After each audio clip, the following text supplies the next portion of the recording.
ever tried viola? I did. I tried viola a little bit for 5 minutes. Good. I tried it. It didn't feel right. Okay. I didn't have very wide fingers, and I was having trouble getting the vibrato to sound, and everything was really far out. And it was like I kept wanting to bring the bow in, but it doesn't work that way on viola. So I just felt like at the time it was too big an instrument. I couldn't really adapt. Right. But I think it's a beautiful instrument. It is. It has beautiful lines written for it, and it has this wonderful rich tone. And it can go as high as violin. It has that edge to it when it goes higher, and it has that slightly lower bit so that you can really dive into the sort of just the richness of string tone. It's actually it's one octave lower, is it right? Or it's what? It's one octave lower, so they can play one octave. No, actually, it's just a fifth lower. The lowest string on a violin is a G, and the highest string is an E. And on a viola, the highest string is an A, and the lowest string is a C. Okay. So it's just one less string on top and one more string down. Okay. But it has the sound like it's an octave lower because often the lines written for it are what we call middle voices that are sort of, it uses the lower range of the instrument. But it can go up, you can play a lot of the violin repertoire as well. Yeah, I just know it's a very versatile instrument. I just know that there is there as or is there as much repertoire for viola? No, especially not solo repertoire. There's a lot of repertoire that includes viola, but people are always commissioning. Violas are often commissioning or creating their own works, just so that they can build the repertoire. It's the same with cello. People are often sounds like someone's trying to break the window. People are often with cello repertoire trying to build the repertoire. And there's a percussionist I met in the airport actually in London recently after meeting him earlier, named Colin Curry, and he was talking about how a lot of the stuff he does is commissioned, just because the repertoire isn't quite as developed from the earlier times, so now people are developing it. Okay, but I really like the tone of it as well. It's also very it is somehow out of another world for me because it's not really cello, it's not really violin.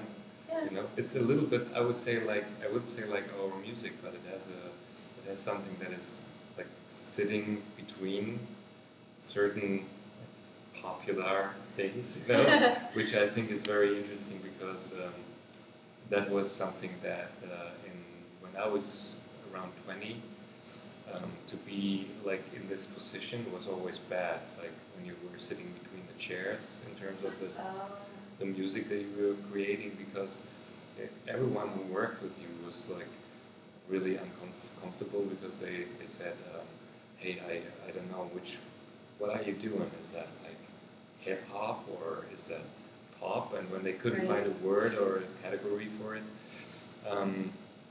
they actually they were not writing about it, or it was always a big dilemma because everyone who worked for you was then saying, you have to either decide if you want to be hip hop or if you want to be rock, or it's kind of reductionist, I think, a little bit. Like you can't be a combination of things, or you can't be this complex entity that's normal for a person to be. You have to say I'm this or I'm that, and that takes out the other things about your personality or about your musicianship. Absolutely, and it also forces you to actually work constantly in the same field, which actually reduces all the possibilities that you have because you're sitting there and you're forced to be in one category.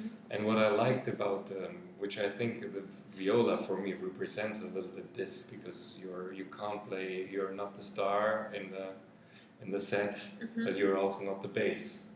You're somewhere in the middle, but the lines that they play and the color is so beautiful, and so I have a lot of sympathy for this spot there, because I think that's a very also in terms of music categories, it's very nice to actually sit somewhere in the middle and actually change between and jump to from expand one. outwards. Yeah, to expand and to whatever, to be with one foot over there, and then you cross over, you jump back and forth, and somebody can follow you, and can say, oh, now we're in this world, and then like a little bit like a journey, and I like that a lot. I don't know how you, if that is for you something that you feel in the same way, in terms of like a positive spot, or is it more like a, you don't know?